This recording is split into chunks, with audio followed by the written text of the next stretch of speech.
I think I grew up being pretty relentlessly, as I said, bullied. I was, not very much included. I was the odd one out. And I think having made the right kind of connections in that game allowed me to be the cool kid. Like I was in the later parts of high school, my early, 20s, 18 to 20, I was, you feel like the man. You feel like you're the man. Like, you're the guy that's got the bags. You're the guy that's got the good shit. People want to be around you. You've got something to give. And I honestly, at the time, didn't really understand anything else that I had to give. When you do get caught, no one is going to be able to help you. You are thrown into a world that there is no real sympathy. There's no, oh, he's just a kid. It's very much like, no, you've done the wrong thing.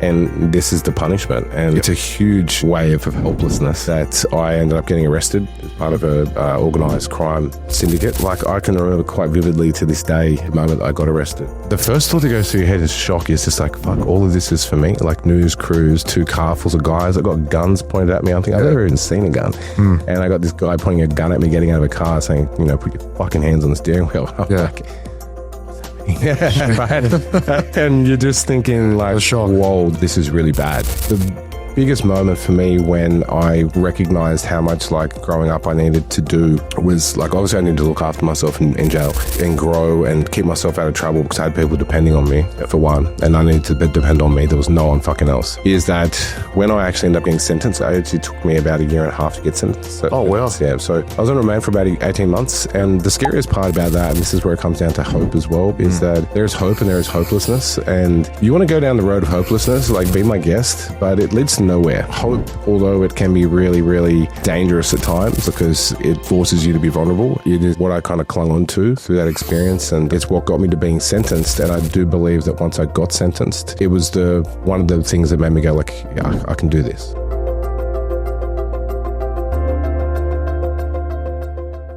There's a quote by Marcus Aurelius that echoes through every episode we've ever recorded. The impediment to action advances action. What stands in the way becomes the way. Every guest we've brought on this podcast, from business owners to bodybuilders to mothers of 4, has lived through that truth in some way. They've all stood face to face with something most people run from: failure, grief, addiction, depression, judgment, regret. And rather than break, they chose to build. Through the forge of physical transformation, they reconstructed their identity.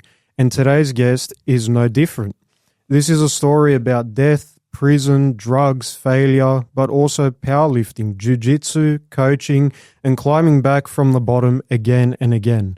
And ultimately, it's about choosing to dare greatly, even when the world would rather you stay quiet, small, and broken.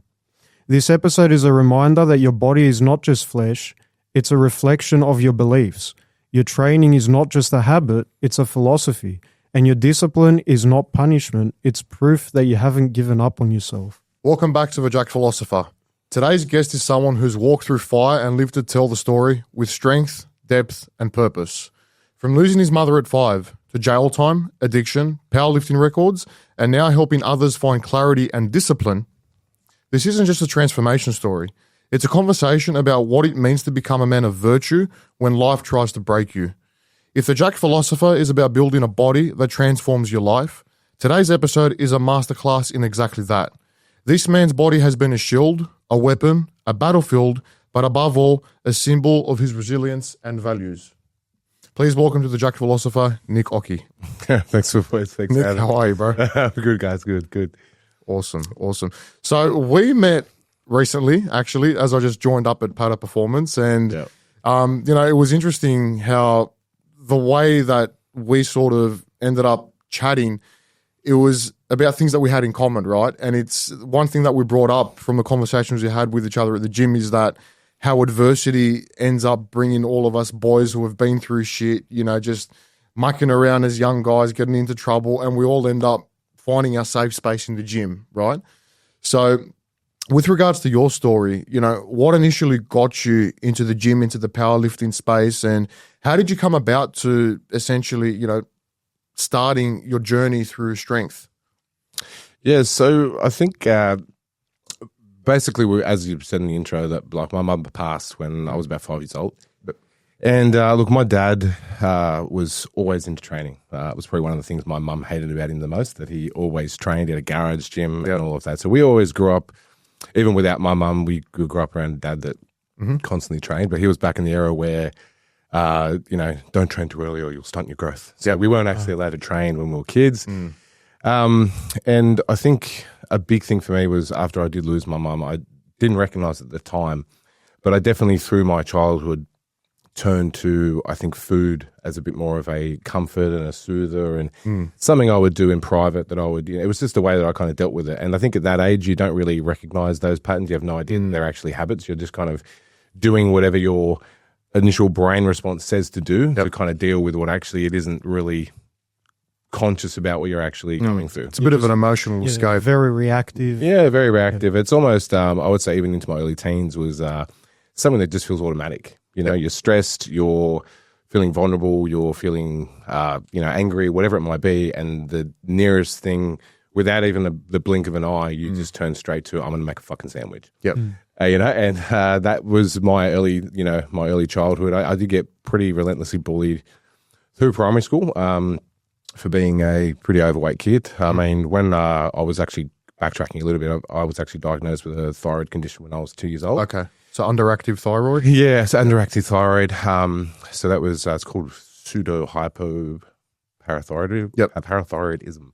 So, look, caught it pretty early. My dad was always, after my mum passed, was pretty attentive to it and getting me into sport and trying to maintain healthy eating. Did you have to get prescribed with thyroxine sodium for that? Was it before or? Not that early, but as I got towards, it was actually pretty intense because I didn't notice at the time until my dad told me years later, but as I got to the early teens, there was actually a bit of concern that I may not actually hit a growth spurt. Like I was pretty short as a kid and I was just kind of short and fat. And I used to see a specialist and there was a concern there at about the age of 12 or 13, hitting puberty where they were like, well, based off the hormones and not sure anything's going to happen.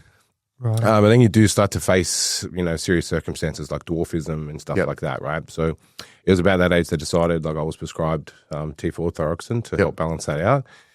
And I'd say it was around that same time in that like early years of high school where after being pretty relentlessly bullied, it kind of continued into high school.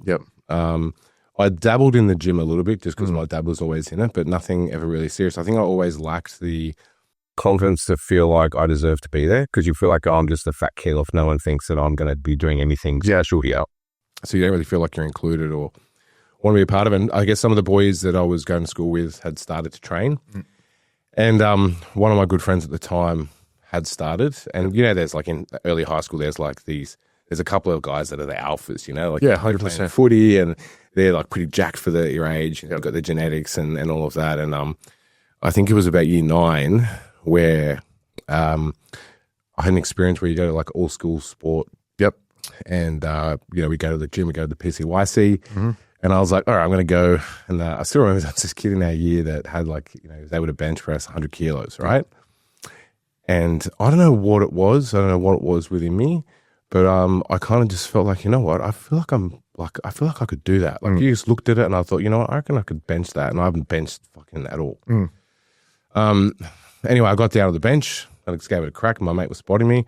And I just remember blasting out 100 kilos at the age of 14 for like 8 reps or something. That's sick. The first time you've ever benched. First time I ever bench press. Right? You think, maybe I'm made for this. I could do something. But that's pretty much exactly what happened because I think straight away after that experience, seeing it does a bit for your ego, obviously, because you see the guys that are always kind of doubting you and kind of putting shit at you. Then they're suddenly kind of like, what the fuck? Like, what happened there? And I was kind of like the same way, but at the same time, you're very much like, wow, I just felt what it looked like to earn a bit of respect for the first time in my life that I felt like, I'd earn the respect of the people around me, but I'd also build a little bit of confidence and just giving shit a go and build a bit of courage up to be able to do that. And it was the thought in my head that I still remember to this day was just like, kind of strong for my, Bro, I'm actually baffled. Like, I remember the first time I benched 100 kilos, I was 17 and I failed it 3 times in that month. And then I had George spotting me once. That's when I finally got it up and he didn't touch it. Can go for Hey. It was a clean rep, but it was one. Yeah, like told her, so you're not getting away with this unless my hands are completely off the bar. Like I don't care what we say in school, bro. A spot is I'm just there to watch. That was insane. Wow. So you just repped it out. I just repped it out, and I was as shocked as everybody. And I think it was right about that time where it just it really lit a fire. Just I think it's my ass where I was just like, you know what? I feel like I could be pretty good at this shit. And It's funny you say that because I had a very, very similar experience as a kid. I was the fat kid too, where I got bullied throughout school. Even though I played union, I was unfit. Like I wasn't very fit. But yeah, very similar experience. I loved the bench press as well. It was the one exercise that I'm like, it just looks sick. Like, just press it up, even if it's with shit form. And yeah, very similarly, I broke my school bench press record. I did, I think it was 155 for a triple at 17 years old. And yeah, it was, I don't know how I managed to do it, but I shut on all the year 12s, everyone else. And it's like, yeah, mad, it was a good feeling. And I knew as well, okay, even though I didn't have the discipline or the habit structure yet, I'm like, this is something I actually really enjoy. And like you said, it gives you that sort of confidence, which is like, yeah, okay, I'm a bit of a fat shit, but hey, I'm good at something, and it's something that other people can't do. And I think that was, that sort of little spark that ended up developing a lot later on as we both matured. Yeah. But continue, bro. So you said that you found your spark. You knew that you had a bit of a talent there. I think that kind of like lit a fire up into my ass, as I said. And then I started going regularly to the gym. And it was around the same time where I actually, like through the thyroid diagnosis, that I actually started to, the doctors were very impressed that my growth started to spike, and it was like everything was happening normally. And it was around the age of 16 where I was pretty much went to my specialist, and he was basically like, you don't need to come in again. You're actually, everything's normal. So I stayed on the T4, and he said, but you just got to take this dose, and you're just going to be, kind of shot out of nowhere. I just started to develop a bit of size. And I remember actually looking at my year 12 formal photo, which is funny, is in the year 10 formal photo, I was standing on the highest ground, and I was the shortest kid out of the 5 friends I was with. And in year 12, I had this suit jacket on that was like busting at the shoulders. And I was standing on the lowest ground, but I was the tallest. And that even for me was just like, fuck. Like, do a bit of how's that for a growth phase? Yeah, a growth phase, right? And I guess it was straight after that, like when I started to, like I would train in my dad's gym and in the garage, because my dad was like, he's a legend. He's the most like resilient, relentless guy. He brought up 4 kids. Episode of The Jacked Philosopher is brought to you by Metamorph Physique, our coaching and mentorship program for men ready to transform their body, mindset, and life. We know what it feels to be stuck, overweight, unmotivated, undisciplined. That's where we started. And that is why we created a program that goes beyond training plans and diets. We rebuild daily structure, discipline, and the confidence that comes from building a physique that you're proud of. If you're ready to stop wasting time and finally take control, head to metamorphphysique.com or DM us on Instagram at George_metamorph or Nick_metamorph to transform your body and transform your life. What got him into it? Did he ever tell you why he was so, strict on that training regimen? Yeah, like similar stories as he grew up. He was like, I always used to think, I'd see him and be like, bro, like you're genetically blessed. What the hell, he was always ripped in great shape. And he actually told Serena, no, like when he was young, he was a fat kid. He, had the same kind of mentality to what I did. And it got to a point in his teens where he just got into surfing, got into training. Obviously, I think it always does come down to you want to get a girlfriend. You want to that's part of the reason we all get in the gym, right? And then we realize that we have admiration from other blokes and gay people. Right. But initially, it's a good thing to get you going, right? Yeah, that's right. And I think that was the same. So when I started to see that in him, and he was always doing it, I was like, okay, I'm gonna start getting into training, and I kind of just, I continued on like through training all through my late teens. Like I wouldn't say I was a, full blown, like, taking any supplements or doing anything at all. I was just going to the gym regularly because I felt like it was one thing I was kind of good at. And I guess it was around the same time, getting through the later years of high school, as much as my dad was great in business and work, in being a good role model in the sense of health and fitness, there's only so much ground you can cover as a parent.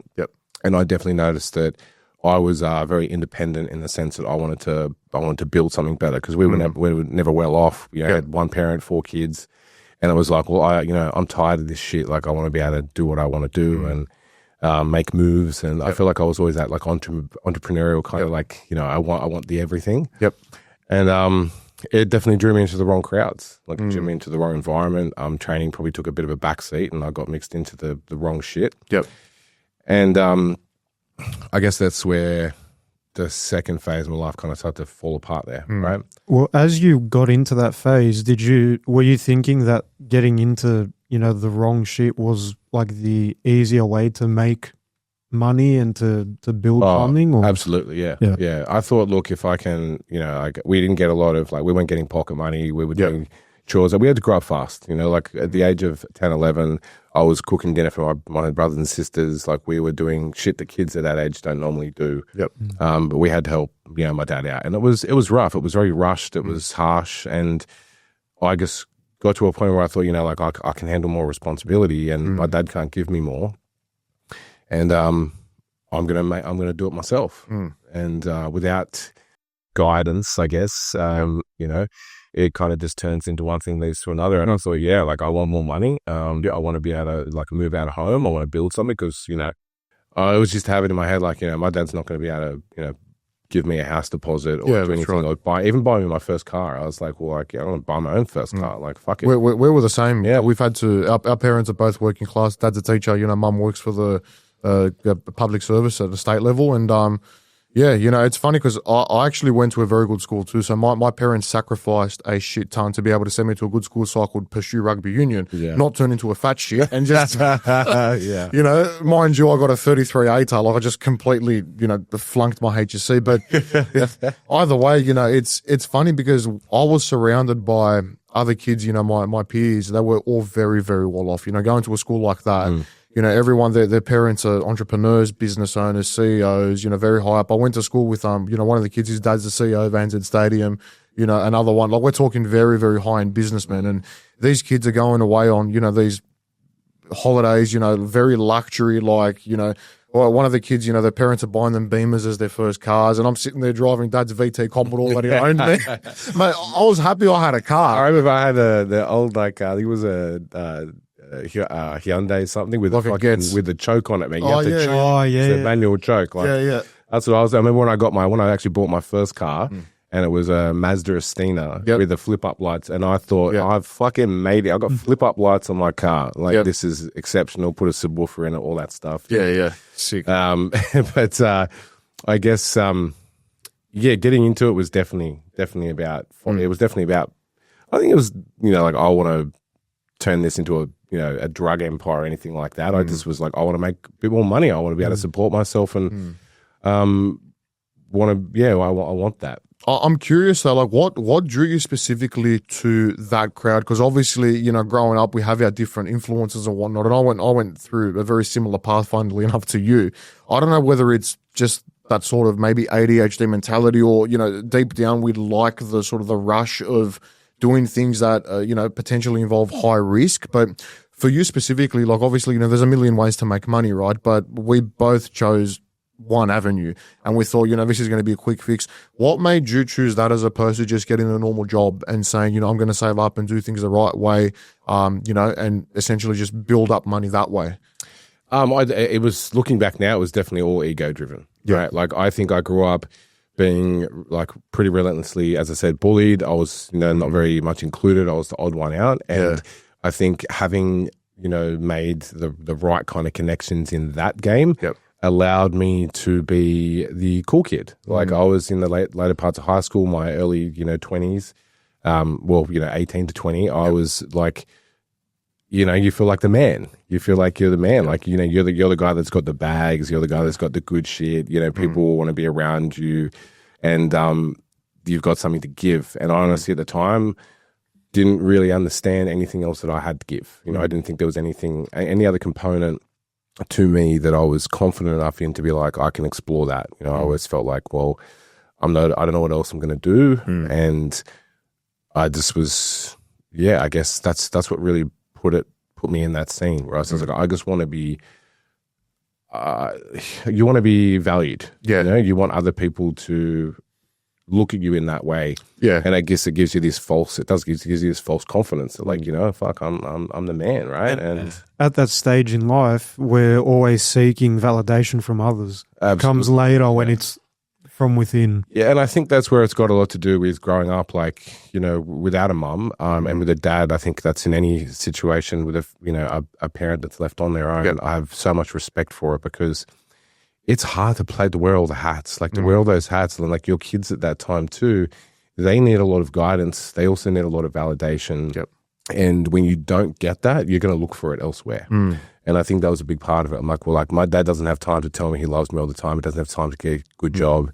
Yep. All those things that I was kind of missing where I was like, well, I'm going to find it elsewhere. And I don't think you're fully consciously aware of what you're trying to do at that point. It's like you're just doing it because you feel that at like that surface level. Yep. But deep down, there's more shit that goes into it. Yeah, 100%. And I think I can resonate with this because at that time, you're only thinking about that current time and it's all very, quick fix. So it's like you don't really have the depth or the maturity to think about the long-term consequence of any decision or to think more than 1 or 2 days ahead. It's always like, okay, I have a thought, I'm going to action it straight away, and it's very, in the moment kind of thing. And we're not really thinking about, okay, do I see a career in like that thought process isn't even there at that age, Nah, not at all. Yeah. And I think that's where it's a really, really slippery slope. And it doesn't, like, I remember, like, I got into it in a pretty extreme sense where I was doing some pretty dangerous things. Yep. And I had no idea of how heavy the consequences were. I had no idea.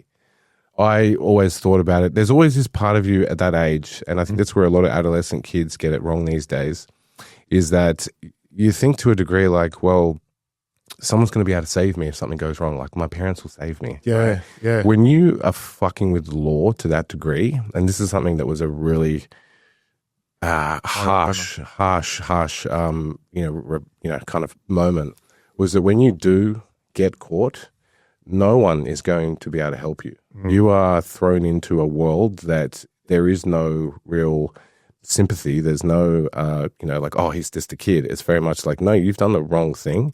And this is the punishment, and it's a huge wave of helplessness. And then it's something that I learned along the way too, is that it's the helplessness that the people that do care about you feel as well, that you're then responsible for. So it's a huge smack in the face of having to grow the fuck up really fast, and recognize the things that you've done. And I guess going into it when so at a point in time after doing I was selling drugs, quite considerable amounts of drugs at that age, that I ended up getting arrested as part of a organized crime syndicate. Yep. And like I can remember quite vividly to this day the moment I got arrested, and was like, the first thought that goes through your head is shock. Is just like, fuck, all of this is for me. Like news crews, 2 cars full of guys. I got guns pointed at me. I'm thinking, I've never even seen a gun. And I got this guy pointing a gun at me, getting out of a car, saying, put your fucking hands on the steering wheel. I'm like, what's happening? Right? And you're just thinking like, whoa, this is really bad. And I remember, like once I got arrested and was kind of pulled out of my car, put like face down on the on the road, cable tied up, news crews rock up, and this cop coming up to me and basically reading me the riot act, like, you are fucked. Yep. And I just thought like, well, like how fucked? Like I don't even know what I've done. I don't know about jail time. I've got no idea. Yeah. And it wasn't until you kind of get into the police station and you start to go through the motions. When it really hits you. Fingerprints, taking images of tattoos, and you realize like I'm in a fair bit of fucking trouble here.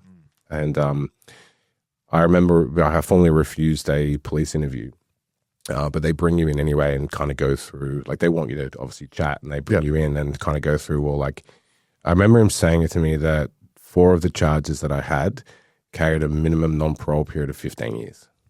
4 charges. As a maximum. As a maximum. Or as a minimum non-parole period, right? Okay. Maximum for them were life. Like there's 2015 minimum, 25 to life. And I had no idea at the time, like, people don't really get that, or it's, things are, I had no idea about the law. And I'm just sitting there as this like 21-year-old kid being like, like, what? Like, I've got 4 charges that carry that. How does that fucking work? And how do you even process that in the moment? you kind of don't. I think for a good amount of time, even leading into going into jail, you were just in a complete, utter state of shock. Yeah. You are experiencing so much shock and adrenaline into your system that you're literally, your body, I think, just goes into a kind of place of, it's just full-blown survival. Just follow direction, do what you're told, and just, you don't even know how to recognize it emotionally. It's just this full, like, what the fuck is happening moment. It's very, very, it's a big shock to the system. That's for sure. Yeah. Did you know, so leading up to the point that obviously, before you got arrested, did you know that you had warrants out for you, or did you know that there was, okay, so. I had not a clue in the world. Yeah. And it wasn't until I saw the police brief that I saw how long they were following surveillance, how the surveillance worked. And I was like, well, this is like a full blown. Yeah, it's an operation. Yeah. I had no idea. It was interesting. The thing about intuition is as well, where I actually I was having moments, I'd say about 3 months before the arrest, where I felt like, look, I've got enough out of this. Like, I don't want to cause trouble. I feel like this is getting too big. Yep. Like, what if I get caught? Like, all that stuff to actually run through my head. Yeah. And through that period too, I'd started to notice the downfall of being involved in that business is that you never win. Yeah. You're involved in the wrong people. You start succumbing to the addiction yourself. So I'd started to use cocaine, MDMA. I'd gambled pretty heavily, and you started to notice that the adrenaline and the anxiety you get from doing a deal, you would then try to get rid of that anxiety and adrenaline by going out and partying. That's right. And I found something very similar too, bro, because I think unless you're in it, it's very hard to understand and to grasp, because at the end of the day, you know that what you're doing is morally wrong, right? Even though that you're getting a massive kick out of it, right? The amount of adrenaline that you constantly have, whether it's, when you're driving around carrying ockers, whatever it is, right? You're always going through an adrenaline rush. And in the back of your mind, you're nervous for the shit house because you're like, at any moment here, I could get snapped up. And as soon as you do the deals, whatever it is, you're hanging around those crowds. It's weird because this is what I felt anyway. It's like it's all like make-believe. It's like, you don't feel like you're a part of this world. It's like weird. You feel like you're in your own bubble. You're in your own world. These people as well that, we used to hang around with, because they are the only ones as well that are involved in that. It's like you completely separate yourselves from anyone else. They become your crew, and you don't know anything. You start to unlearn everything outside of that, and you become desensitized to it as well. Yeah. And as you said, bro, at the end of it as well, that's what happened with me too. I was lucky enough not to get caught, but for me, bro, it ended up just feeding my own habit, because you gamble everything away. You're always chasing that same adrenaline rush, and it just, one thing leads into another. And then before you know it, you're just stuck in that constant loop. And I think everyone at some point realizes it, but it's either until they get snapped up, killed, or they decide to give up on their own, where you have to make that decision. It's like, okay, am I just accepting this now? Or am I going to actually realize there's nothing, that's going to propel me forward here, unless I just go deeper and deeper and just keep, living through that cycle of constant numbness. And that's where I guess a lot of these people turn into cold hard killers, because you essentially turn off that sensitivity, right? I think that's the route it goes, and that's why there's such big violence in drug crime, because these people have to commit these acts in order to just numb their own pain. Because I think deep down, all of these kingpins, whoever they are, they're actually dealing with a shit ton amount of pain deep down. 100%. But they have to, they have to get rid of it by literally taking it to the extent of, of organizing hits or killing people, just because it numbs their own pain, and it just drives it deeper and deeper. Yeah, I know. Yeah, I'd agree with that. I think that's what a lot of kids around that age that get into it don't actually recognize. They're too young psychologically to understand what's really happening. That if you are involved in that world, you might feel quite special, that you are someone that is special in that world. Yeah. But you're incredibly conflicted to what's actually happening internally. Do you feel that it's been pushed a bit? Because we see all the lad culture nowadays, right? Like, it's become massive, that everyone's big on knife crime. Like, these kids can walk around Sydney trains and think they're carrying a little switchblade, like the little hard cunts, right? But why do you think it's becoming prominent now? Look, I think it's kind of always been there. I think media is obviously better at covering it these days to a degree. But I think that when you're that age, and I can speak from experience, that you are so wrapped up in ego, and you don't have the emotional maturity to recognize that what it is. You think that's your identity. Yep. You think that that's who you are, when it's actually not who you are. It's just a provider that you're putting on, and what you're actually hiding from makes it worse. Yep. And because you are in so much pain internally, I think for a lot of these kids out there that are getting involved in that, it's coming strictly down to the point that they just don't know how to recognize that pain. They don't know how to actually move past it. Well, it boils down to a lack of self-awareness, really, because like there's no sort of internal reflection. You switch off the internal monologue as well. Yeah. So yeah, you just end up. I think for a lot of them, it's kind of like because you aren't emotionally aware, your natural instincts to feel anger, hatred, and wanting to hurt people, I think, comes from a point of not recognizing your own pain, and that they'll always look at, if their back's up against the wall, and you got to think that rarely do these kids come from, great households and homes, right? So they're missing something. And they don't know how to recognize, they don't know how to deal with it. So their way of dealing with it is, if their back's against the wall, they're going to fight back. They're going to do the wrong thing to somebody else to show that they are, capable. When it's like a defense mechanism. It's a defense mechanism. When really they're just angry. And most of the time, and this is something that I dealt with years later in recognizing my own sadness, my own grief. And I think that's where it takes an incredible amount of courage and vulnerability to face that.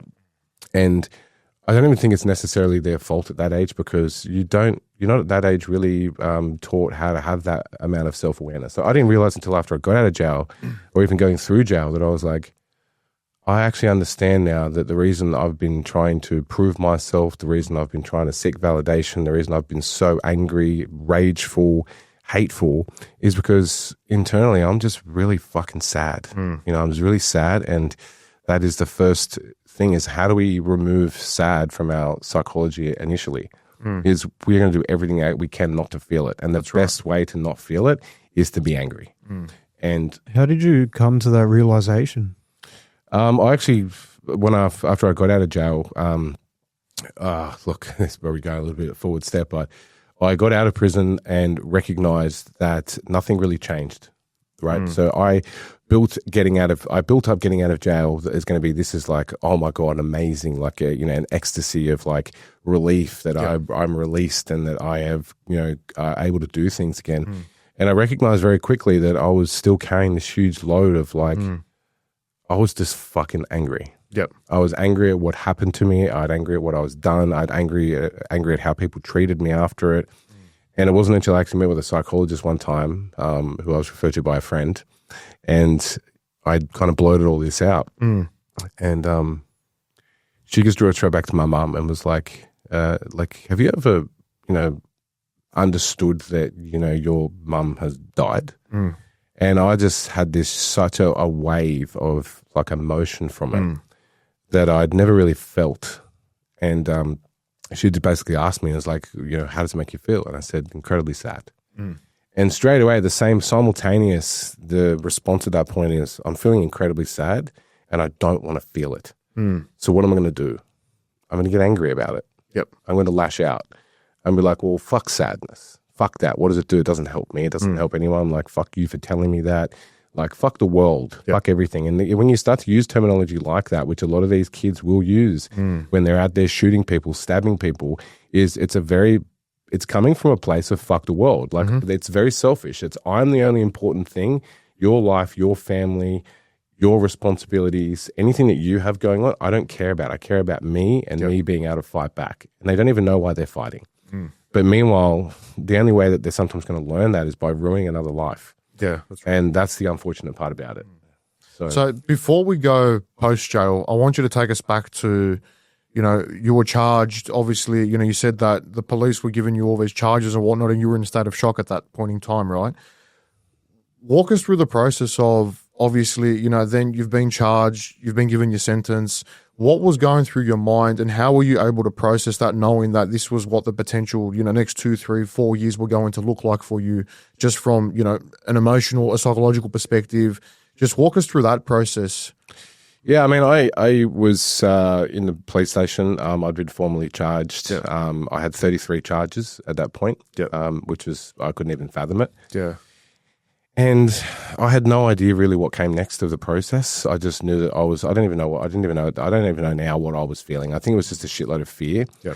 But I do remember one pinnacle moment was that when I was told by the police that obviously your family's been informed, and none of my family had any idea that I was involved, right? None of them had any idea. So, and then just to take it back a step further, I was the first guy in my family to get my HSC in like 3 decades. So I was actually like, I came across as a really good, nice, lighthearted kid, right? And this was a complete shock to everyone. And I remember my younger sister, I'm quite close to, that they'd said that they were coming to the police station to see me. And I remember that was the first time I really felt very raw, vulnerable emotion where I was like, I don't want to see them. Yep. And they said, are you sure you don't want to see them? They're here to see you. They want to see you. I said, I don't want to see them. And the reason being was that I was so afraid of the shame, but I was also so afraid that at that point it would break me. Yeah. That emotionally I would be like, holy fucking shit, look what I've done. And that then going into jail, I would be very vulnerable to that. And I knew at that point I've got to basically, I started, I think instinctively just being like, I've got to bury absolutely fucking everything. Yeah. And then it was getting a lawyer and then working out that straight away I was formally refused bail without even appearing in court. Wow. And my lawyer basically came down and saw me the next day and said, so bail's refused. You're not going to get bail. There's no point applying for bail. The charges are too severe. What happens next is you'll go off to Surrey Hills Police Station, you'll be processed, and then you'll stay there until you're transported to MRC in Silverwater. Silverwater, yep. And I just thought, holy fucking shit, I'm going to jail. Like, I'm going to prison. And I don't know when I'm getting out of prison. And I just know that there's these charges over my head that could see me there for a decade, 2 decades. I have no fucking idea. And the fear at that point is incredible. You have no idea that what is happening. And I remember getting Silverwater, and the first thing that I had to kind of experience was that you have to have a shower up. You have to basically strip off butt naked for this random fucking guy. And I'm thinking like, holy shit, like this is the thing too with it is like, no point in your life is any man able to come to you and say, take your fucking clothes off, lift your nuts, cough, stick your tongue out, run your fingers through your hair, and then get in there, get changed. It's debilitating. It's debilitating because you're like all I can do is agree. I have no power here. And no one can save me here. I can't call my dad. I can't call my mom. I can't call anybody and say, hey, look, I'm in a bit of trouble here. Like, surely they understand, right? No, they don't understand. They're looking in the eyes through society, and what you've done is, a crime that hurts people, and you're going to be dealt with. And it's then that process of getting in a prison truck. You're dressed in greens. I remember the first experience of sitting in the Surrey Hills Police Station in a big cell with like 6 other random people, and just seeing some guy take a shit in the bathroom there, being like, what is fucking happening here, right? And I guess, well, hey, he's got to go. There's no choice, right? This is where we are.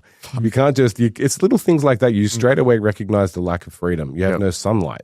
You're not told what the time is. You don't know anything at all. You're complaining. You can't ask. There's no, from that point, you recognize that your freedom is gone. And even coming down to the guy going to the bathroom, it's like, well, he has no freedom. He can't say, hey, guys, I've got to go to the bathroom. Can I go outside? Yeah, exactly. No, take a shit in the cell. That's where you are now. And it's like, holy shit, right? It hits you. Yeah, and you go to MRC and you're processed there and you're given a MIN number and you go through these interviews and things, and it's just it's just such a holy shit moment of going into and that through that process that is just you're completely stripped bare. Yeah, like nothing matters anymore except where you are right there and then you have no idea what the next steps are. Yeah. Like you have no idea what's coming next. What happens next? What happens next? What happens next? You have got no idea. So I'm there being like, I don't even know what to say at this point. Yeah. I remember being at MRC and you start to go into the jail itself. And then you're being asked by psychologists, like, are you suicidal? Are you involved in gangs? All these questions. And you're like, I don't even know at this point. I don't know how to answer that. Yeah. And you get thrown into the system. And it basically just left there to, I remember first walking into a jail cell and seeing it just be an absolute fucking pigsty. Yeah. It's filthy. It's dirty. You've got half a piece of foam that's scrunched up as a mattress. There's no pillows. There's sheets that are just ripped up or fucking blood on them or whatever the fuck it is. And you've got no idea of what's happening. And it's just like, all right, door shuts at 3 p.m., musters at this time. Yep. That's it. How do you come to terms that that's your new reality? I think initially there's kind of a glimmer of hope. I think there's this kind of unrealistic hope that like, this is surely going to like end, right? Like I'm going to get out, like it's going to be bail, like my lawyer's going to say some shit and it's going to solve the problems, or it's a mistake, or it's not as bad as I think. You're trying to cling to some form of hope that it isn't your reality. And then I guess it got to that, like I had a meeting with my lawyer shortly after, like 3 days after, and he basically said to me, like, get comfortable. Like you're not going to get bail until we get more of the brief, and we don't know when that is. It's up to them at this point. So it's going to be 3 to 6 months before we actually get any praying. You're not going to get bail before then. So just get comfortable.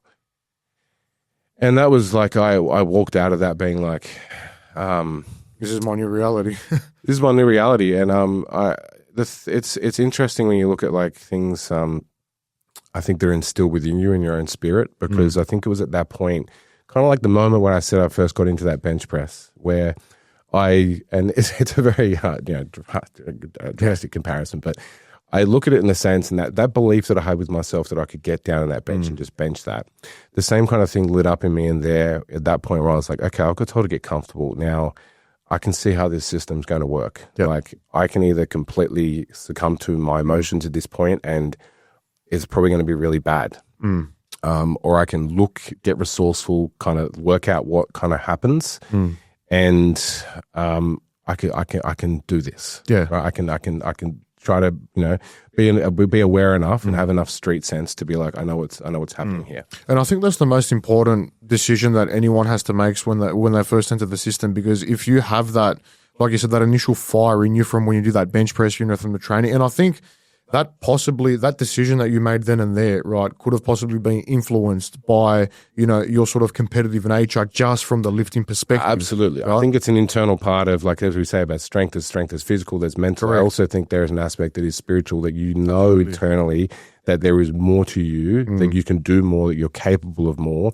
And I think that's purely in that moment what saved me to go, you know what, like I'm like, fuck, I'm going to have to like pull my big boy pants. Well, you see it as a challenge as well. It's like, okay, this is what I've been presented with. Now, I know that there's no way out of it, so I can either choose to persevere through it and essentially, try and build myself in here, or just try and, as you said, work out the system, figure out how I can, first of all, stay safe in here, then figure out how I can, make sure that everything is comfortable within a very uncomfortable situation.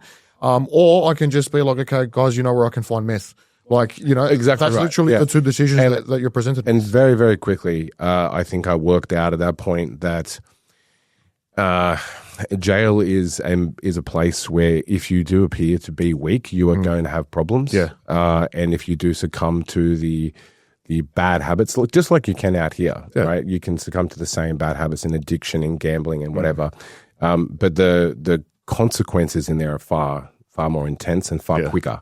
And I just thought straight away, I'm like, I've never been in a fight in my life. I don't know, but all I quickly recognized was that I need to put myself in a position where people don't question my mentality. Yeah. Where I'm doing enough in the sense of how I carry myself that anyone in this pod will think twice before they fuck with me. You don't have to be in an ego sense of like I'm a great fighter or anything. You just have to carry yourself well. You just have to carry yourself in a sense that if someone is looking at you, they're going to think twice in the sense of like, I don't know about this guy. Like, could I fuck him up and take everything he's got, or is it actually going to backfire? Yeah. And I think if you can put yourself into that position, then the hyenas are not going to come for the scraps. And that's why I worked out. I was like, okay, so how am I going to do that here? How am I going to make sure that I can do that? And I straight away went back to like, well, I'm going to develop a routine.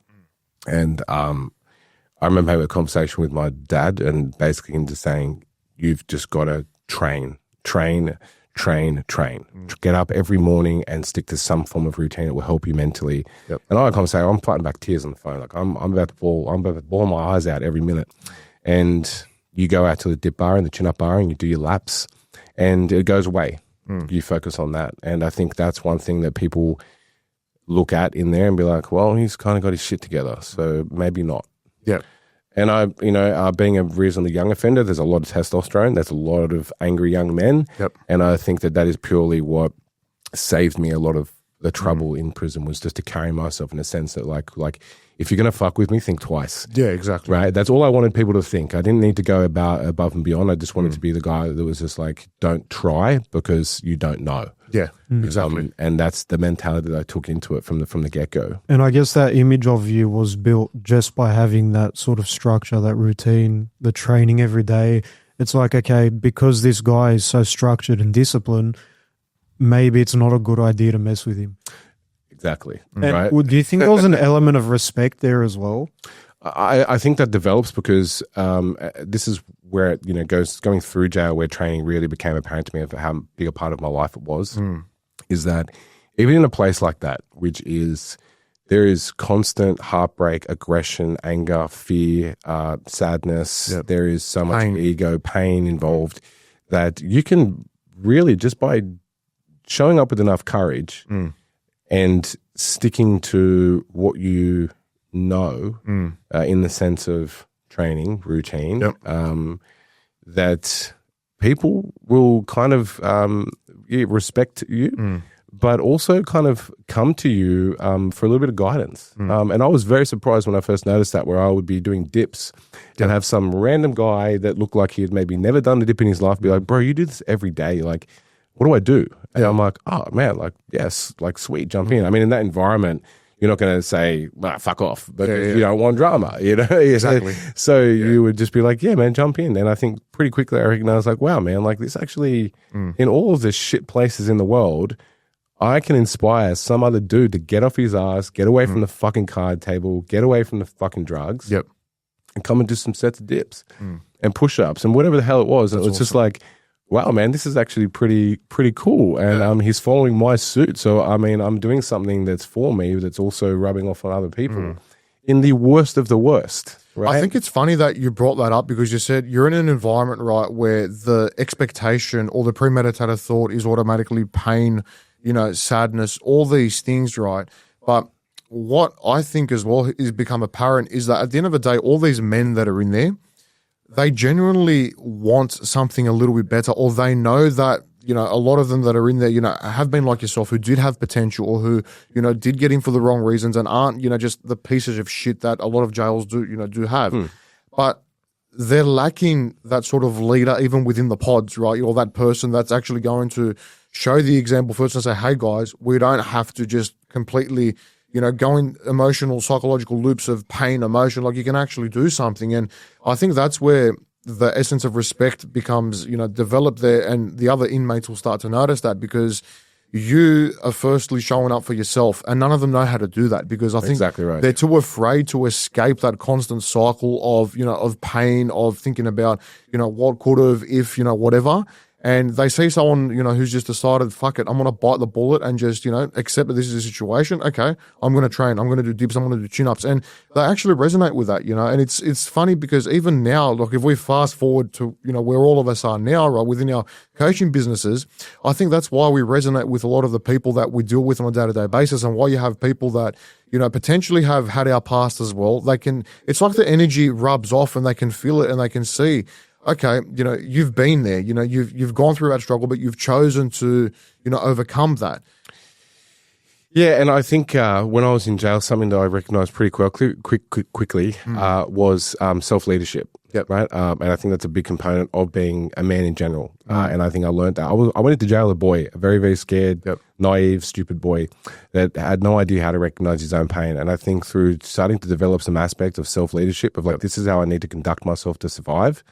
You show other people that are lacking that how to start the process, right? So they start to follow you. And this is where it's funny, is that it's an energy, is because I'm there doing it, and then I'm also looking at some other guy that is older or doing it himself as well, and I'm like, fuck man, that's pretty hectic what he's doing. Like I can't do those fucking muscle up things, right? So I'm looking to somebody else for that. And I think that's the energy. Like, that's what it means. Even in jail, there is that energy there if you look for it. You can bury yourself in drugs. You can bury yourself in gambling. You can bury yourself in trouble. Or you can look at that light, that small glimmer of light, and be like, well, I'm going to follow that. And I've got to be honest with you, and that's where I come down to the bench press scenario, is I have no fucking idea what made me follow that light compared to the other direction. I used to think that part of it was like an aura from my mum, that my mum was around me, that she was trying to direct me. I compare it to the spiritual strength that I think of just being able to, like have that little voice in your head and listening to it that goes, no, just show up, man. Like have a go, have a crack. Well, with us, I mean, we're religious, right? So, we believe in God, in Jesus. And for us, we always draw that power, to come from him, because we've, it saved me, honestly. That spiritual essence is what saved me. I actually had a very sort of pivotal moment in my own journey. One day, I got home, we had just, I'd seen raids take place and whatnot. And, I think I told you the story. It really hit me, and I'm like, okay, I could get done at any moment. Like, everything's starting to hit the fan. And I was at home one day and literally I was in my bed, cooked off my head on a million different things. I couldn't even tell you the cocktail of drugs that I was on. And bro, it's like, it hit me. Like I started having all these flashbacks of, my parents crying. Well, my parents knew, they'd found out what was going on. And because my mum was street smart growing up with, her dad the way that he was, she could come, I'd come home, she'd see, if my pupils were dilated, she knew I was on a stimulant. Like she could tell. Dad didn't know because, he grew up very like sheltered. But mum, on the other hand, she was very switched on. I couldn't even lie to her. Like, I just ended up breaking down one day and just saying, this is what's been going on. Anyway, but I had that spiritual sort of epiphany. And then I made a promise to myself. I said, I've got to get rid of the phones. I've got to get rid of all this. And that's it. But if it wasn't for that intuition, like you said, that came from both the way that I was raised plus, the external spiritual element, which I can only describe to be as God for me, I would have also gone down that same path. But I think the other thing as well, Nick, that is prevalent within us, and if we look at traditional men, right, the masculine figures, even you go back to the ancients, right, we are known as a male species to have that intuition, right? It's there. As much as modern society has tried to essentially demasculate it out of us and get rid of it, and now you've got the whole, lefty, feminine men movement, all that bullshit that's going on, that's trying to break down the family unit and the leader that we know that men should be. We still have it buried deep within inside. It's just about finding it and finding what actually causes that, that thing to flicker. And for us, like I said, it's physical training. That's like the outlet.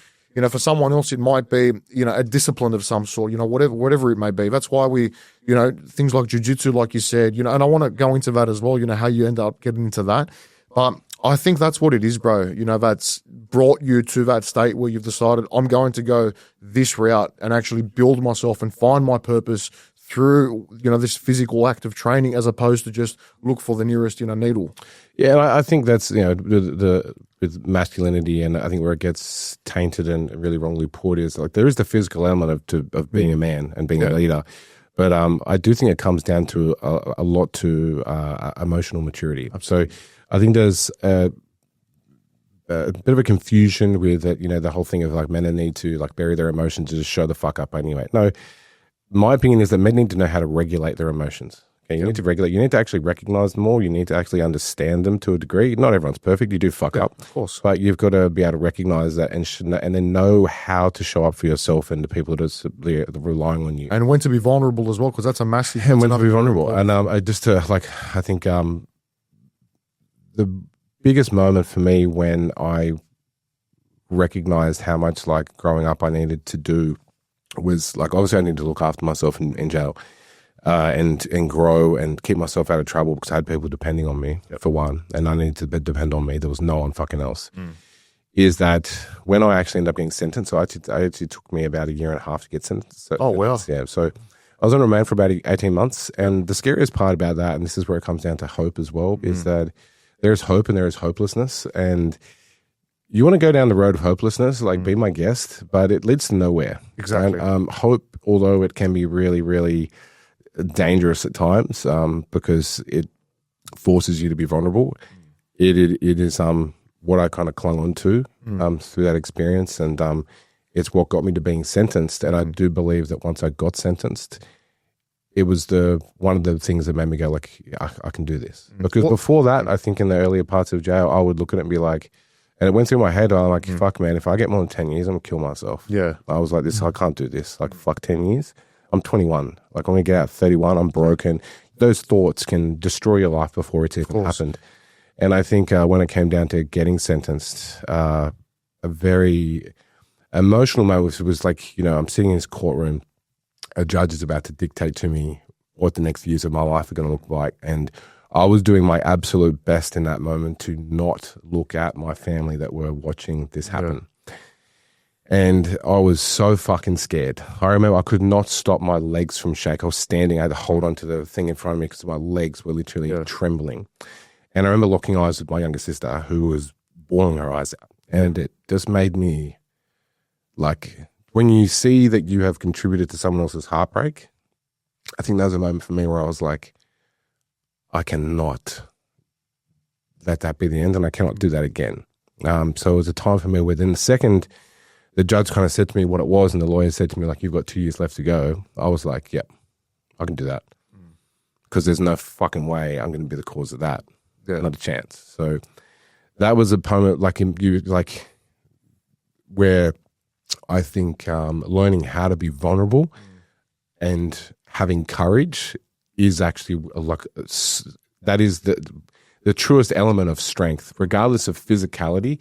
That is the truest element of strength. I agree with that. It's like having the discernment of when to be the rock that people can lean on and when to recognize that you need to be vulnerable and, sort of process what's going on. And like, it's okay to need a hand, to need someone to lean on as a man. Absolutely. And I'd say it's necessary. It's not just like it's okay. It's like, no, you can't be the rock for someone else if you can't even process your own emotions, if you can't understand what's going on within yourself. So, yeah, I completely agree with that. Yeah, because I think if it comes down to masculinity and men, if you don't know how to process, regulate, and express your emotions, then you are, in a sense, demasculating yourself. And quite often, instead of being a leader and instead of inspiring and instead of helping, you are projecting and you are often doing so. You see that a lot in relationships these days where men become violent or whatever it might be. They can become abusive. It's usually because they actually don't know how to regulate their emotions. They're not being masculine at all. They're actually just projecting their own pain. They don't know how to actually handle it. They're a slave to it. Yeah, they're a slave to it. And unless you know how to actually regulate that and process it, and sometimes get some fucking help to do so. Exactly. I've been in therapy for 10 years. And it's like, without seeking that help and being brave enough to show up and be like, hey, listen, I'm not okay, then you don't develop those skills. I could have quite possibly got out of jail and just inflicted all of the pain that I'd felt on everybody else around me. And I'm not saying there were moments where I didn't tap into that a little bit and kind of succumb to those. You're always learning. Yeah. But you've got to know at the end of the day that you need to be able to grow as a man to actually call yourself a masculine man. You can't just sit there and be like, I'm fucking strong. Like, yeah, it's like, you're not strong for going to the gym, bro. You're not strong for going to the gym. It goes so much deeper than that. And I think that's where there's such a modern misconception in it. Because, absolutely, yeah. And I appreciate you sharing that, about that moment in the courtroom, by the way. But like, I felt that as you were talking about. Man, it's something that I draw back to today. If it doesn't come down to whatever it is that's going on in my life, where I've fallen off, where I've backtracked a little bit, where I've made mistakes, whatever it is, I think about that moment. Yeah. And I think it built an incredible amount of resilience in me where I don't give a fuck what situation I am in. If my back's against the wall, I'm going to fight back. Exactly. I will not give up. Like, I might come dead fucking last. I might not be the best. I might not be any of those things. I might not have the most skill, but I will not give up. Yeah. And I think when you have moments like that to cling on to, it helps you go like, that's why I don't give up. Absolutely. That's and why I'm not giving up. This is where the famous quote by Mike Tyson, comes into effect as well. He says, rock bottom is a beautiful place because the only way is up. It's fucking true. It's true. You think that it's the shittest place, and it is, bro. Like, it's horrible. But once you acknowledge that you're actually there and you're like, you know what?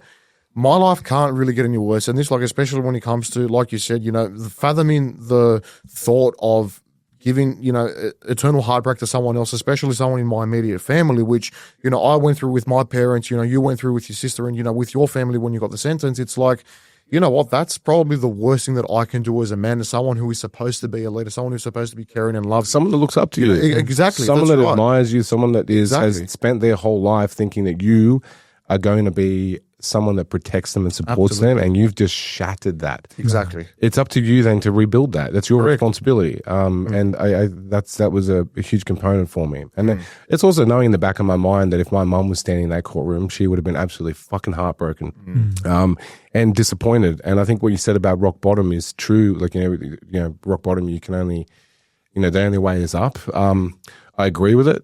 I also believe that it's important to recognize that it can get worse because it comes down to your mentality. You can sit in rock bottom and you can have pity and you can continue to kind of sit there and think, I'm the victim, poor me, whatever.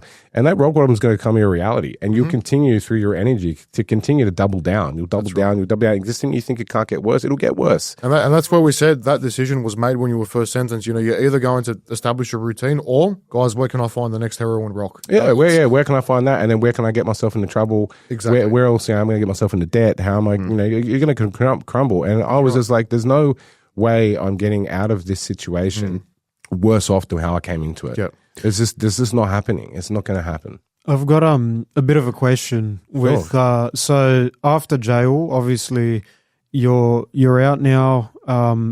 You're in that sort of weird period of where do I go? What do I do? Nietzsche says, "He who has a why can bear almost any how." What would you say was your why, and how did you develop it?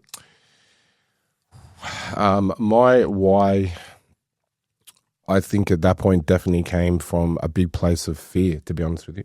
I think when I got out, I had a lot of fear of how am I going to actually, how am I going to make something of myself, right? And the fear also came from like, what if I'm not strong enough and I end up going back and I do this again? And that's one thing, like even touching back, like you see guys in jail that have no family that come to visits. They have no money putting to their account. They have no people supporting them. Truly a lot. I had a visit every single week. My sister would drive all over the fucking state to see me, give up her money that she was working as a job, as she was graduating school, all of those things. I would be like, well, I've got all this fear. I have no fucking idea how I'm going to make this work.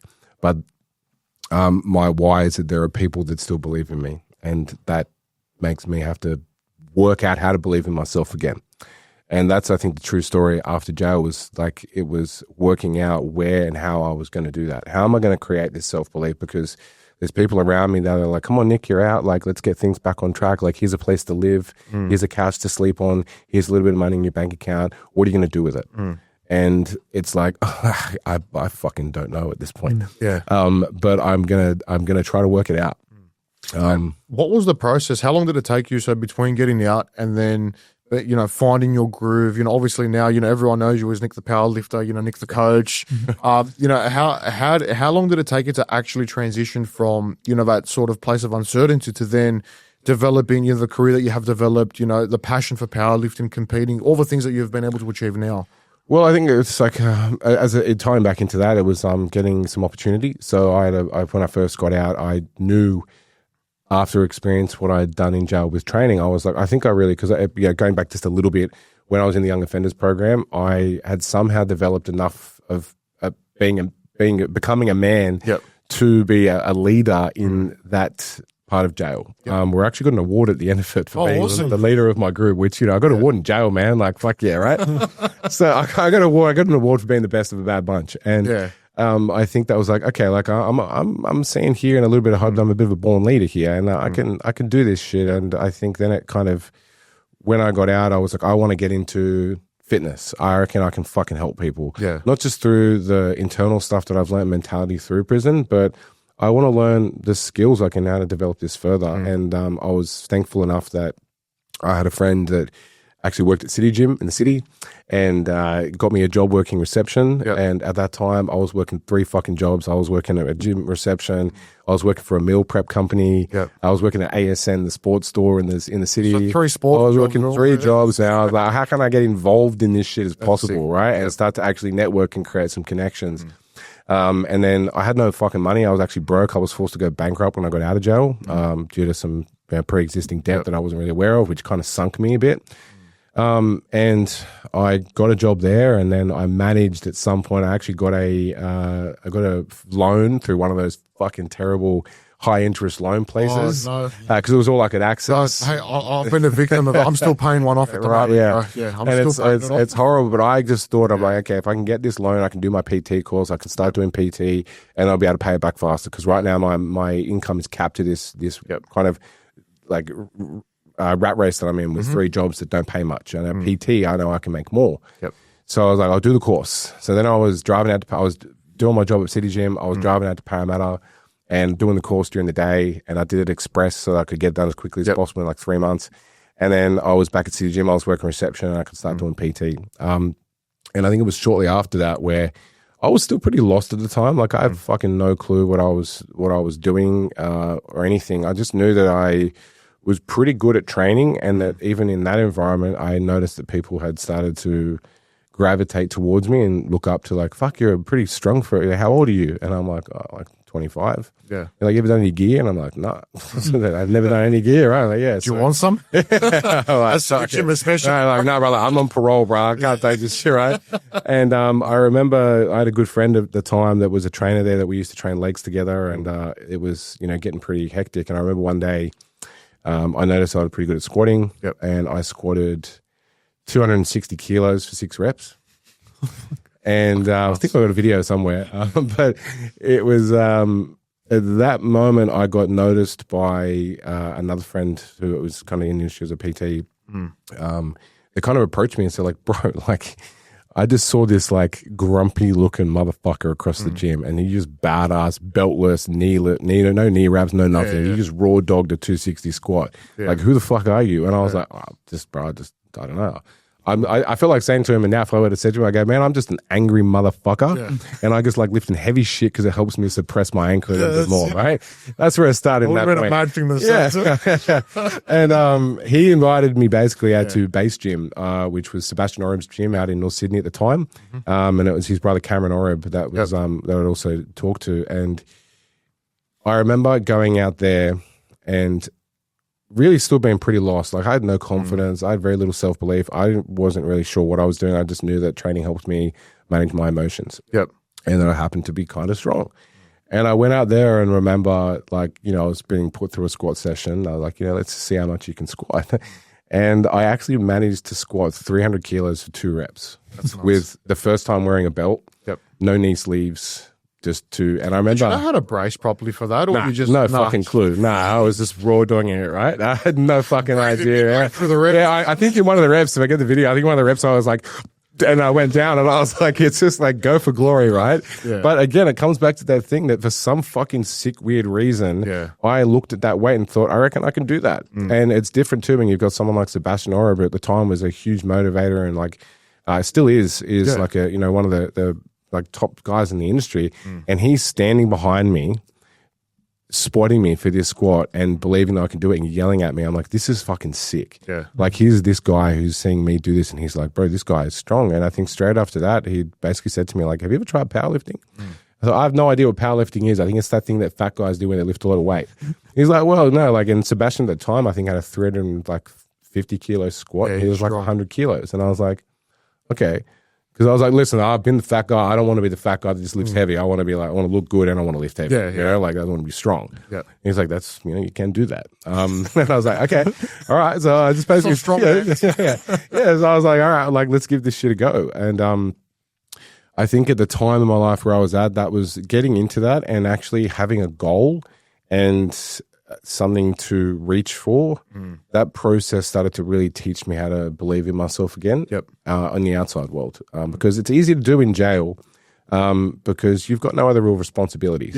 When you get out and you're faced with bankruptcy, being broke, sleeping on mates' couches, relying on your sister, all those things, everything becomes a lot harder to handle mentally. And it starts to strip away from you as being like a 27-year-old man at the time, being like, I'm fucking broken. Like, how am I going to get a girlfriend? My friends don't actually, like, they're all moved on. Like, who's going to look at me with any form of decency, because I just feel like I've got nothing to give. So it's the first time I kind of recognized, like, fuck, I've got something to give here. I can do this pretty well.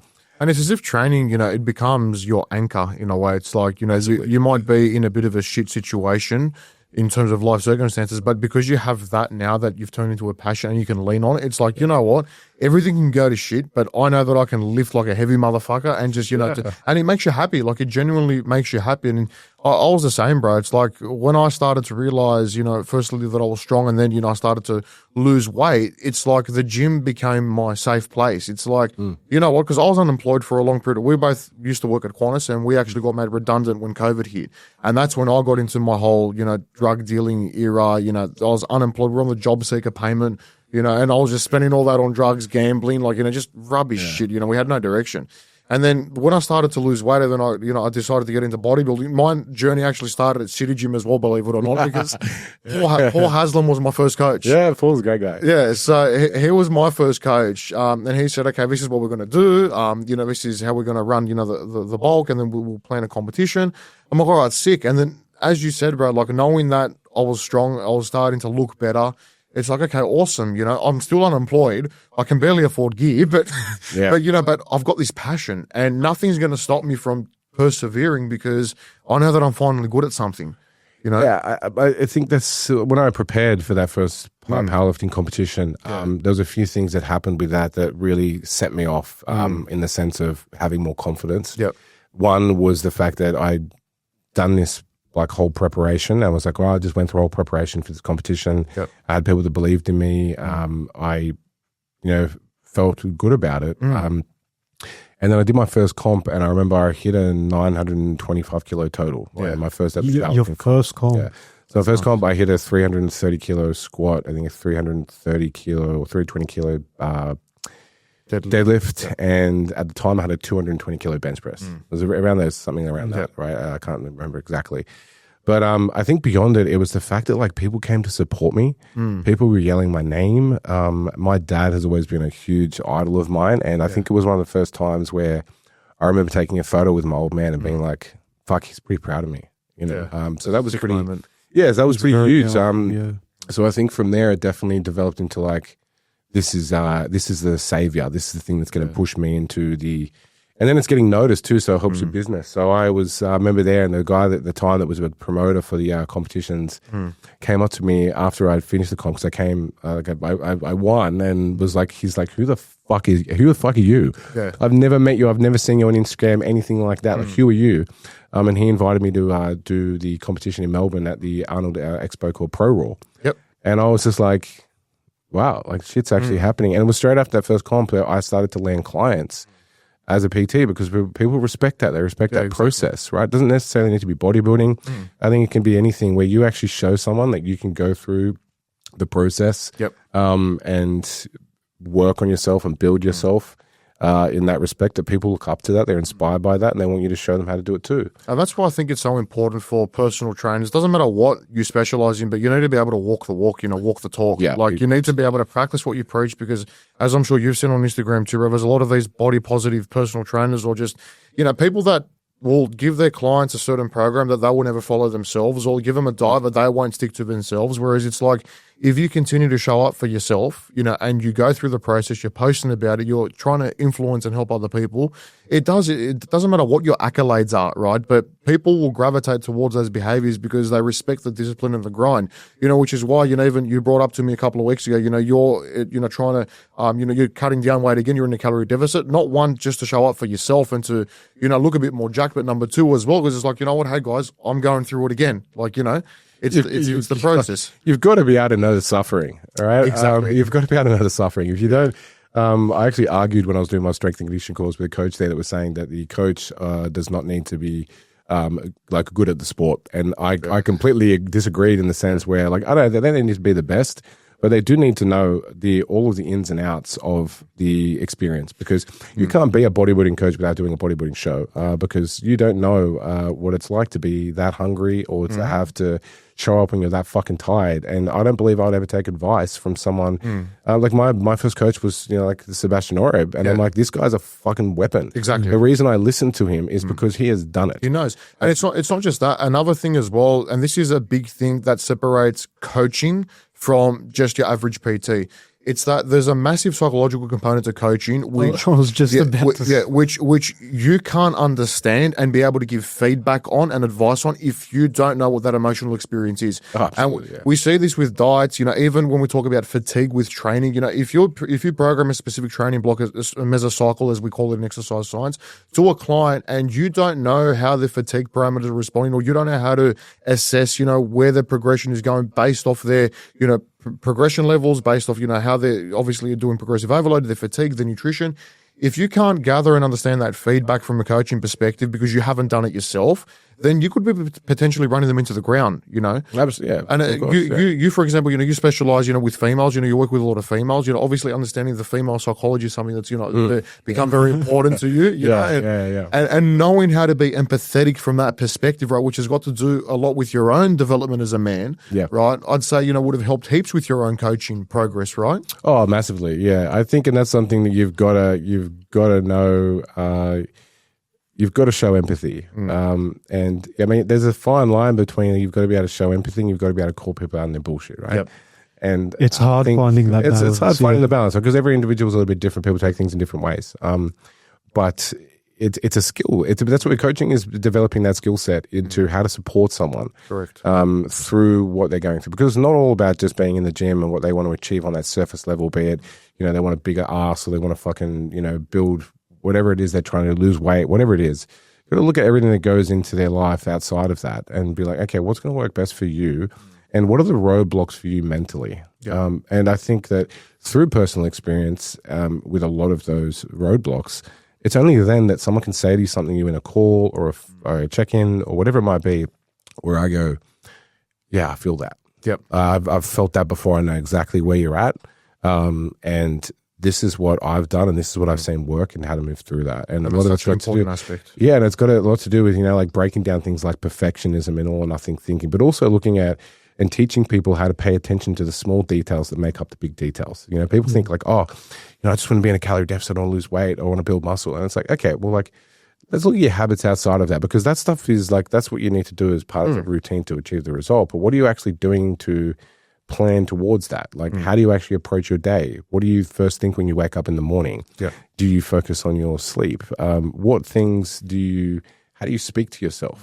All those little things. All those little things that people disregard. They disregard that and they think that it's just got to do with, I just want to lose body fat. It's like, that's fantastic. And how to do that is actually scientifically pretty simple. Yep. But how you approach it is a completely different story.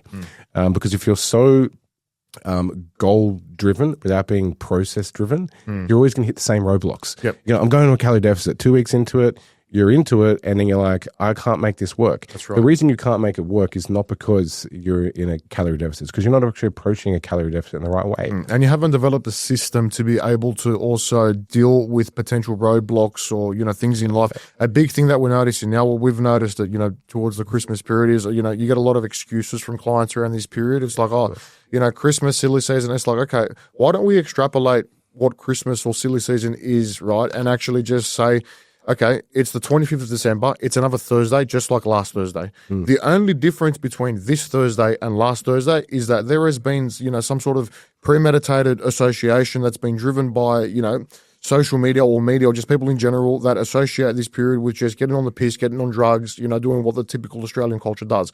But for us, it's another Thursday. Yes, we use it to celebrate, for us, obviously, the religious celebration. It's a time of family and gathering.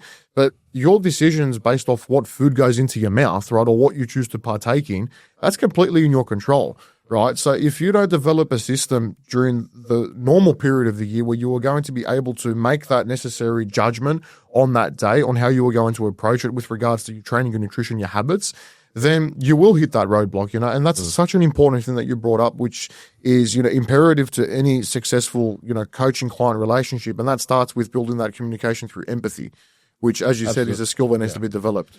Yeah. And I think, it's when you're seeing people try to, approach these goals that they have, it's also looking at why they want them. I think is very important. If you can't establish why you actually want it, you're never going to really succeed at it. Yep. For one, but it's also, I don't think people fully underwear in this social media culture that we're in these days, that how heavily people are kind of unconsciously involved in comparison, right?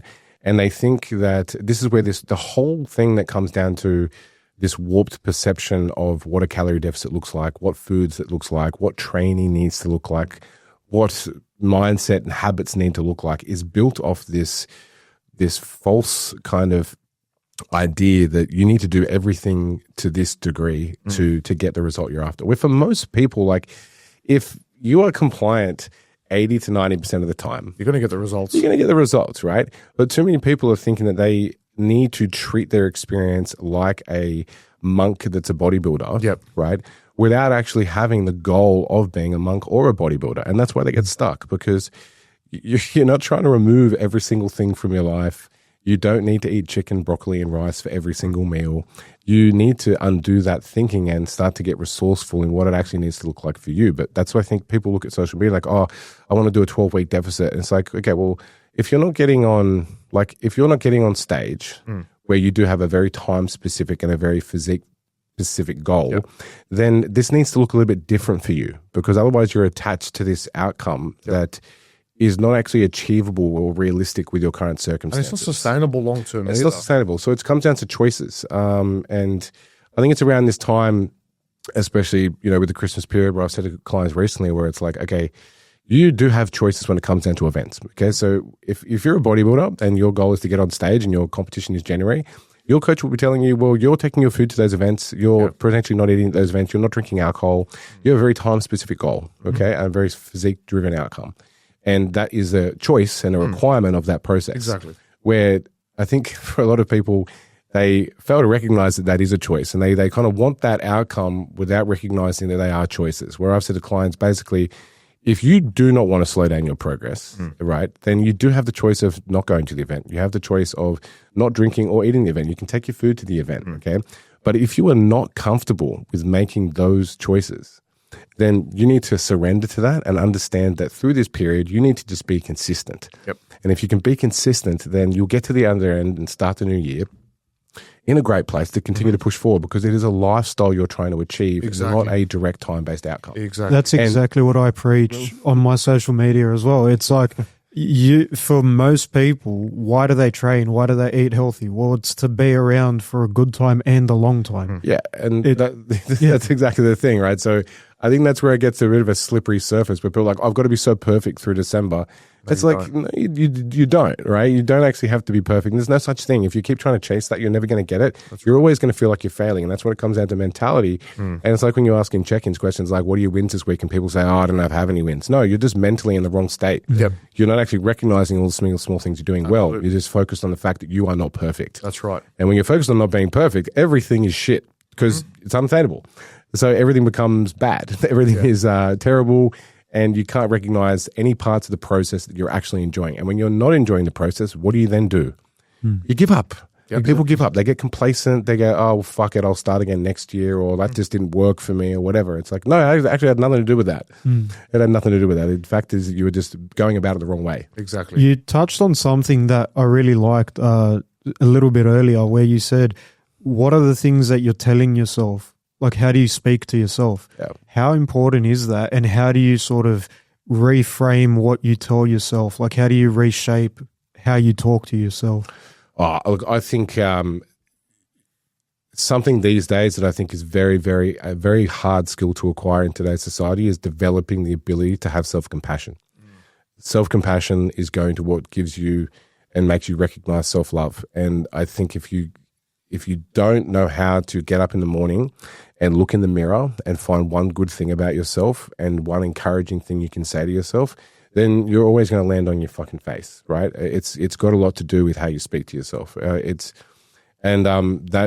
is it's a really hard skill set to develop, especially if you have come from quite a traumatic background. I've had a lot of experiences with negative self-talk, negative thinking, victim mentality, and you've got to I think Jocko Willink is someone that says it best that made me recognize it, where he's like, you've got to, like, you are responsible for every single thing happening in your life. Yep. And I remember reading that one time and being like, no. There's something I'm not responsible He for. says things exactly how they are. That's why I love him. He's just hardcore. It's a very US Army mentality. Right. But this is where you have to I really preach to be absolutely, completely honest and transparent with yourself. Yep. You've got to know when you're being a little bit full of shit. And we're all human and we all do it at times. But you have to be able to stand there and be like, okay, like if someone says to me, like, everything in your life is your fault and your responsibility, if your response to that is that you can't acknowledge that and be like, you know what, like, yeah, it is, and you're always trying to blame or put it externally, then you're likely never really going to get close to what you want to achieve. You have to be able to stand there and say, I am responsible for this. I don't know how to work it out yet, but I am responsible. And because I don't know how to work it out, it opens up your creativity, because then you start to go, look, I'm not trying to be perfect. I'm just trying to learn here, and I'm trying to, like, fall forward in the right direction. Well, and it's having the mental capacity to be able to self-reflect on that deeper level. That's what it comes down to, I think. And a lot of young men fail to get to that sort of, beyond that surface level of thinking, where, as you said, automatically we'll straight away go to the victim mentality. And it's like, okay, well, why me? Blame the world. I'm in this situation. It is what it is. But I think that a major reason why that is so apparent nowadays is obviously, the ease of access to things, the unrealistic sort of timelines that we set ourselves, like you said, what we see on social media, the things that are preached to us. You go on Instagram right now, the first thing you'll probably see 3 or 4 posted is a Lamborghini, right? Or you'll see someone that's shredded or jacked. And then that's become, embedded in people's subconscious. And it's like, oh, well, I'm seeing all these 22-year-old crypto traders that are driving around in Lamborghinis and are going to bloody Marbella for holidays. It's like, I'm working at Macca's part-time, why can't I have that? And they think, as you said, I have to do an all or nothing approach mentality, whether it's to get a successful job, whether it's to build the physique, but they fail to realize that, first of all, these people, including us, yourself, we have gone through so many failures that we have had to learn from to be able to build from that position. And it's like, okay, now reflect on that, which is the first step, and then figure out how to build and propel forward. But the other thing is, it takes time. As you said, you're what, in your mid-30s now? And now it's getting to the point where, you've finally found, you found your groove, you're becoming successful. Whereas people, they see that and they're like, oh, I want to get that. I want it tomorrow. It's like, mate, you haven't. I think on that, like, something I try to reflect on pretty deeply these days is that I look at and go through every single phase that I've been through. I've always been successful. It's what level of success are you comparing yourself to? That's right. Because I've been in situations where I've, like, and this is what ties into gratitude, right? Which is a huge part of all of it, is that if you are, like, I remember moments where I've been driving cars where I've had to climb out the passenger window door because the door handle on my cell won't fucking open, right?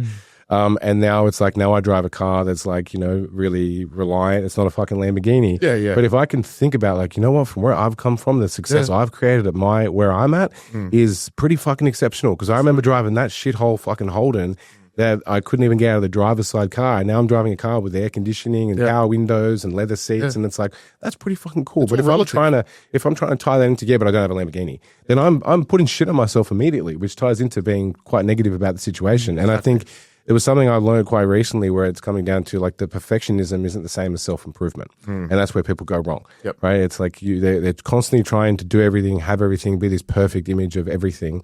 And through that, they actually kill their ability to be in a place of learning to just improve themselves. Absolutely. There's nothing wrong with me being, or you being, where we're at now and being like, well, I would love the Lamborghini and working towards it, but you've got to be able to recognize where you are right now is pretty fucking cool. Exactly. And that's a very important component that goes into even telling that to clients. It's like people will be like, oh, I lost 10 kilos and I don't have abs yet. It's like, yeah, but you lost 10 kilos, right? Exactly. Like, yeah, but I'm not where I want to be. Yeah, this is the process. Continue to work away at that. Through the losing 10 kilos, a lesson in that is teaching yourself that you can actually do it. Exactly. That's the important part. Like, that's the important part of the process. But you're so fixated on this, on the outcome, that you forget all that, and then it becomes really unenjoyable.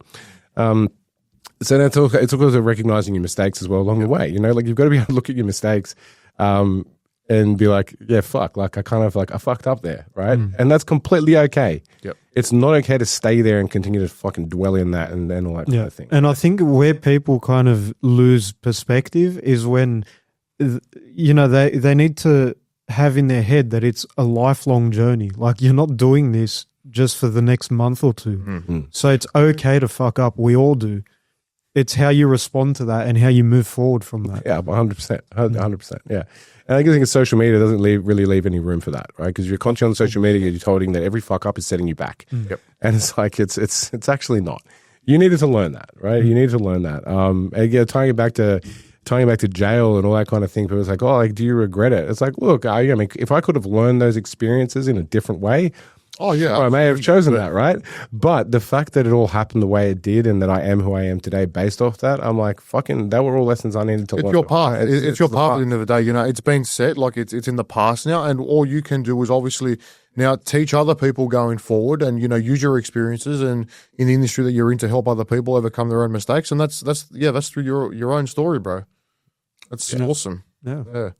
Well, I think that's all the time that we have for today. So, unfortunately, I'm too good at talking. My bad. No, fantastic, bro. And I loved it. It was a great opportunity, you know, to listen. And to the young guys out there, you know, like I said, you need to embrace failure. You need to be able to go through adversities and learn, but self-reflection and obviously learning that gratitude is a major thing as well in acknowledging, you know, everything from successes to failures, and obviously learning how to build yourself and move forward. Now, Nick, before we wrap up, in 1 or 2 sentences, you've got a hell of a story, but 1 or 2 sentences, your number one piece of advice for a young person that's stuck similar to where you were. Get help. I think get resourceful, get help, I think is something that I definitely missed along the way. If you want to develop as a person, you need to make sure that you are learning from people that are more experienced in any field from you. And that's something I definitely think that I missed early on, right? And even if it's psychological, like I think too many young men out there are trying to like grit their teeth and bust through a life and a mentality that they do not understand that leads them down the wrong path. Exactly. When if you can just ask for help at some point, there's nothing wrong with it, that you were probably going to be better off. You know, so that's why I do what I do today, because, you know, there's people that need help and I can help and I'm going to help. Awesome. Yeah. It's been a pleasure having you on. No, it's been a pleasure, guys. Awesome. And other than that, the only other thing I would say to all those men out there is start jiu-jitsu. We didn't even get it. We're going to get you. No, it's fine. Hey, you'll learn along the way, but if you start jiu-jitsu, you'll learn plenty about what it is to be a good man. So do that. Love that. Thank you, bro. No worries.